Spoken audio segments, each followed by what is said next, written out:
નમસ્કાર દોસ્તો, સ્વાગત છે તમામ મિત્રોનું હસમુખ એમસીએસ વાલા યુટ્યુબ ચેનલની અંદર।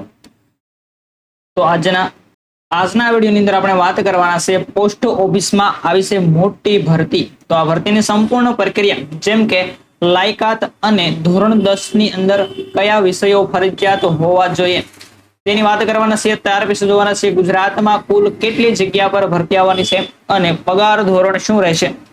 ત્યાર પછી તો કે સલણ કેટલું રહેશે, તમામ મિત્રો માટે સલણ છે કેટલું રહેશે અને આની અંદર એક ચોંકાવનારો છે જેમ કે બહેનો માટે સંપૂર્ણ ફ્રીમાં ફોર્મ ભરાશે।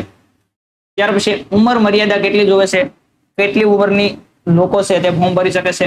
ત્યાર પછી છેલ્લી તારીખ, ફોર્મ ભરવાની છેલ્લી તારીખ અને શરૂની તારીખ જોવાના છે। જરૂરી ડોક્યુમેન્ટ્સ, ત્યાર પછી જોવાના છે ફોર્મ ભરવા માટેની વેબસાઇટ પણ તમને ડિસ્ક્રિપ્શન બોક્સની અંદર જોવા મળશે અને તમને સ્ક્રીન પર પણ દેખાડવામાં આવશે।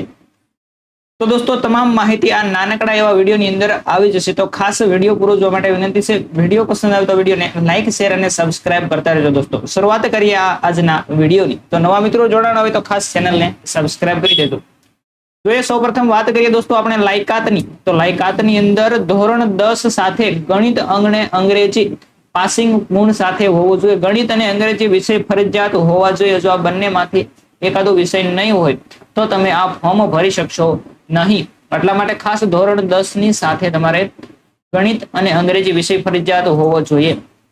ત્યાર પછી વાત કરીએ તો કે અરજદારે માન્ય બોર્ડમાંથી ઓછામાં ઓછું 10 ધોરણ સુધી સ્થાનિક ભાષાનો અભ્યાસ કરેલો હોવો જોઈએ।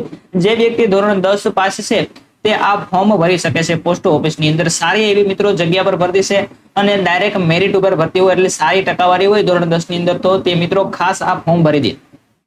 ત્યાર પછી જોઈએ તો કે ગુજરાતમાં કુલ કેટલી જગ્યા છે, ટોટલ કેટલી જગ્યા છે તેની વાત કરીએ તો ગુજરાતની અંદર 2037 જગ્યા છે, જિલ્લા વાઇઝ અલગ અલગ। તો 2037 જગ્યા એટલે ખૂબ સારી એવી જગ્યા કહેવાય। અને ટોટલ જગ્યાની વાત કરીએ તો ટોટલ જગ્યા છે 44,228। ખૂબ મોટી મિત્રો ભારતની અંદર જગ્યા છે 44,228।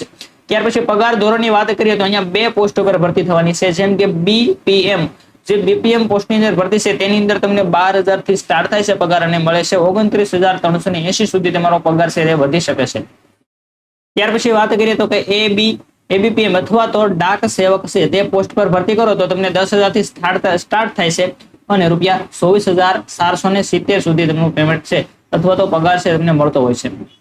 ત્યાર પછી આપણે વાત કરીએ તો સલણ કેટલું હોય છે દોસ્તો। સલણની વાત કરીએ જોઈએ આપણે તો આ સલણ અલગ અલગ કેટેગરી વાઇઝ હોય છે। તો કે જનરલ કેટેગરી હોય, ઈડબ્લ્યુએસ અને ઓબીએસ આ કેટેગરીના લોકો છે તેની અંદર ફોર્મ ભરતી વખતે ફક્ત પુરુષો જેમ કે મેલ કેટેગરીમાં આવે છે તેમને ₹100 સલણ ભરવાનું રહેશે તથા પ્લસ તમારે જે સર્વિસ ચાર્જ થતો હોય ફોર્મ ભરવાનો તે આપવાનો રહેશે। ત્યાર પછી તમામ મહિલાઓ છે, મહિલા અરજદારને અહીંયા ફી આપવાની રહેતી નથી। તમામ કેટેગરીની મહિલાઓ છે તેમને એકદમ ફ્રીમાં ફોર્મ ભરી શકાશે। તેમને ઓનલાઈન જે સલણ હોય છે ₹100 તે અહીંયા કપાવવાનું રહેતું નથી। ત્યાર પછી એસસી, એસટી અને પીડબ્લ્યુડી ઉમેદવાર માટે કોઈ પણ અરજી ફી નથી। તો કઈ કેટેગરી એસસી, એસટી અને પીડબ્લ્યુડી લોકો છે તેમને પણ અહીંયા અરજીની ફી ભરવાની રહેતી નથી।